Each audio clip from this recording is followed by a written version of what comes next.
नमस्ते दोस्तों, स्वागत बा हमार चैनल में। आज एकदम नया शिव जी के भजन लेके आइल बानी। इ भजन पसंद आई तो हमार चैनल के सब्सक्राइब कर देबलो और कमेंट करके भी बताई कैसा लागला।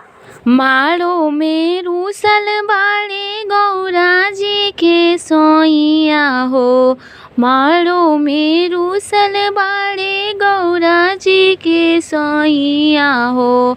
मांगे ले भोर थरिया भांग ए सखी, मांगे ले भोर थरिया भांग ए सखी। केहू लैले पेड़ावा त केहू रे मिठैया रे, केहू लैले पेड़ावा त केहू रे मिठैया रे। हमरा भंगिए के नासा हमरा भंगिए चाही, उनका भंगिए के नासा उनके भंगिए चाही।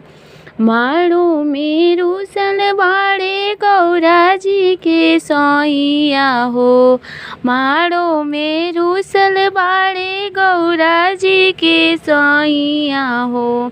मांगे ले भोर थरिया भांग ए सखी, मांगे ले भोर थरिया भांग ए सखी।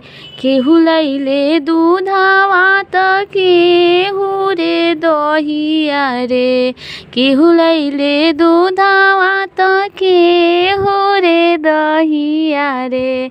कि उनका भंगिए के नासा उनके भंगिए चाही, उनका भंगिए के नासा उनके भंगिए चाही।